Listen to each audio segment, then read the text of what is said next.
Jangan lupa like, komen, share, subscribe, dan jangan lupa nyalakan loncengnya.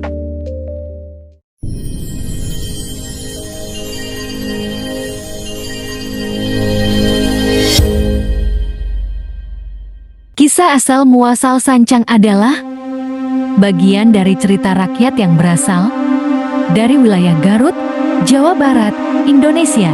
Cerita ini mengandung unsur sejarah, mitos, dan spiritualitas yang berkembang dalam tradisi lisan masyarakat setempat. Salah satu versi paling dikenal berkaitan erat dengan sosok Prabu Kian Santang, putra dari Prabu Siliwangi, Raja Pajajaran. Berikut adalah versi lengkap dari kisah asal muasal Sancang. Oke guys, sebelum lanjut ke ceritanya, tolong di like, komen, dan subscribe ya guys, biar gak ketinggalan video-video lainnya, dan biar makin berkembang lagi videonya. Terima kasih. Lanjut ke cerita awal guys. Asal-usul hutan Sancang dan pertobatan Prabu Kian Santang. Pertama, latar belakang. Prabu Kian Santang adalah putra dari Prabu Siliwangi, raja yang agung dan sakti dari kerajaan Pajajaran. Kian Santang dikenal sebagai seorang pangeran yang kuat dan pemberani. Namun, meskipun sangat sakti, ia belum pernah merasakan kekalahan dalam bertarung. Rasa penasaran membuatnya ingin mencari lawan yang bisa mengalahkannya. Kedua, perjalanan mencari lawan.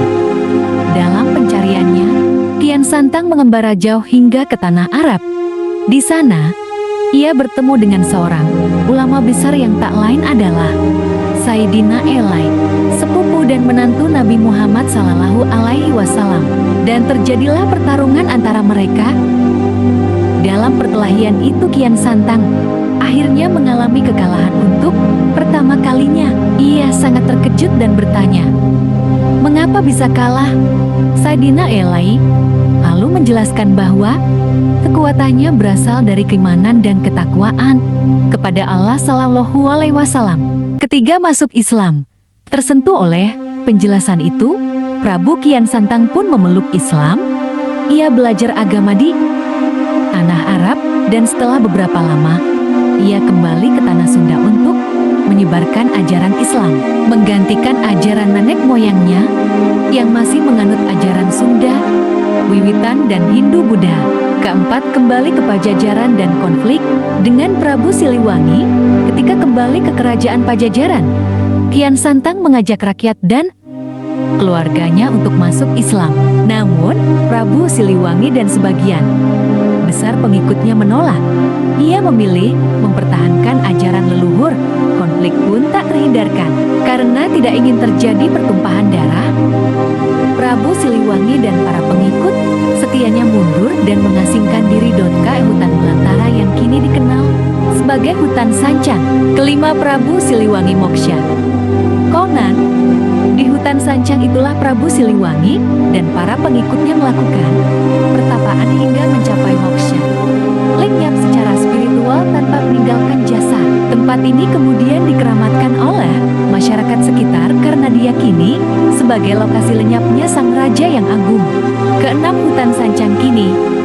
Hutan Sancang yang terletak di Kecamatan Cibalong, Garut Selatan, kini menjadi cagar alam Sancang.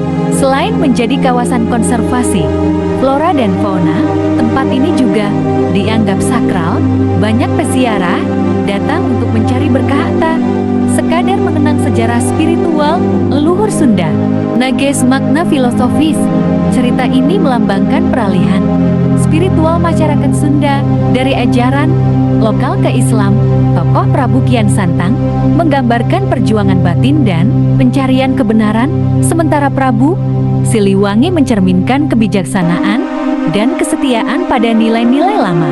Guys, video hanya ilustrasi semata ya, jadi mohon maaf kalau dibalik cerita dan gambar kurang jelas, karena video yang saya ceritakan sudah dirangkum dibikin singkat guys. Terima kasih yang sudah setia menonton. Semoga dengan menonton cerita di video bisa menambah pengetahuan tentang asal muasal Sancang ya guys. Wassalam, sampai ketemu di video berikutnya.